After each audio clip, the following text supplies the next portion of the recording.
Alright, so we've got yet another revisit, and this time we're taking a look at the OnePlus 8T. In our two previous videos, we talked about the Galaxy S20 FE and the Pixel 4a, two great phones released in 2020. Make sure you check out those videos if you haven't yet. Now, it's been about 8 months since OnePlus dropped the 8T, the successor to the 7T, a phone I still love by the way, and it went toe-to-toe with the S20 FE and the Pixel 5. Each phone helped boost this sub $800 flagship killer smartphone category last year. And man, talk about the 8T being a heavy hitter. The phone launched for $750. Now, that's still not inexpensive, and its competitors launched for a little bit less. But you mean to tell me I can get a phone with flagship level specs for $200 to $300 less than the actual flagships? Sign me up. Now, in a way, this video is kind of bad timing because OnePlus actually dropped the 8T's price down to $570 from May 27th to today, the 31st, and chances are you're watching this well after that time frame. But don't worry, because there are a handful of spots where you can grab an 8T for around that price or even less. Amazon currently has it for $600, and if you go the used route on places like eBay and Swappa, you can snag one for closer to the $400 to $450 range. So what exactly are you getting for those prices? Boom, there you go. That's quite the spec sheet, and it's not going to take you long to notice the main theme of this phone. If you haven't noticed yet, that theme is power and speed, and that becomes extra apparent when using this phone. 8 months later, as expected, it absolutely flies in just about every way. Everyday performance is as it should be, at least in my experience. I haven't noticed any abnormalities with the 865 processor as far as overheating and battery drain, nothing like that. Granted, the phone does get pretty warm during heavy use, but that's normal. Battery life has been fine. I get a full day's use, no problem, it's reliable, and I get anywhere between 6 to 7 hours of screen on time per charge. The in-display fingerprint scanner, while not ultrasonic, it performs well, other than a couple misreads here and there. Overall, I don't really have anything to complain about when it comes to using this phone. Now, I have seen users with plenty of complaints, and I've seen users with none to speak of. As always, this here is all in my use, so your experience may be different.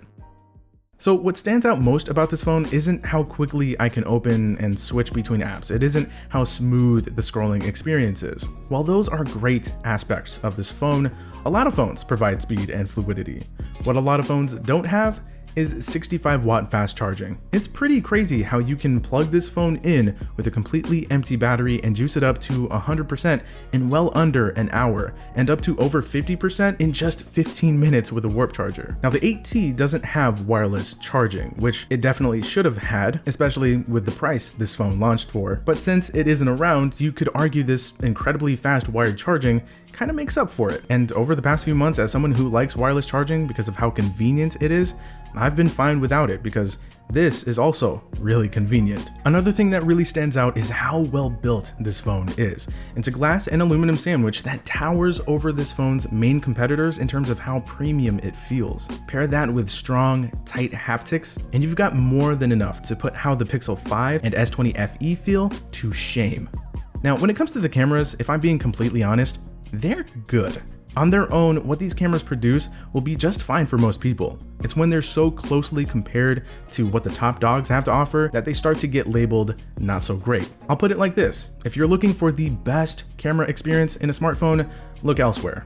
If all you need is a versatile set of cameras that push out nice results and quality, you'll be good with these. Trust me. And if you wanted to, you could go ahead and install a Gcam port to help things out.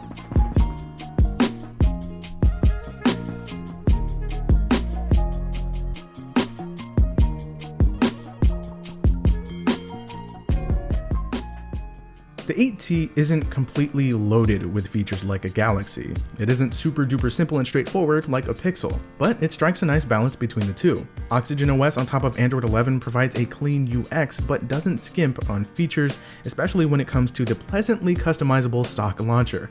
And with Android 12 on the way, I'm sure that'll take things to the next level. The display is phenomenal. It still is one of the best around. It's a joy to both look at and use. The stereo speakers sound pretty good. Again, the hardware is absolutely top notch, and while the phone may lack things like expandable storage, a headphone jack, and wireless charging, it still has things that a lot of phones don't have, like 65-watt fast charging and the oh so underrated alert slider.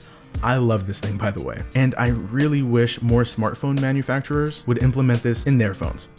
To me, the 8T is all about day-to-day user experience and what it's like to run this as your main phone. It's one of those situations where you'd have to give the phone a try yourself to really get what I'm trying to say and not just rely on the spec sheet, which, by the way, isn't a good idea in general. This, of course, is not a perfect phone, but boy is it a blast to use many months later. I can't exactly recommend this phone at $750, and it may not be the best overall option even with those price drops, but in my eyes, it is most definitely worth your consideration in 2021, and if you can find it for the right amount, I say go for it. So what do you think of the OnePlus 8T in 2021? Let's talk about it in the comments below. Feel free to drop a like if you enjoyed this video, subscribe to the channel if you're new. It's been Zach, I'll talk to you guys later, and thank you so much for watching.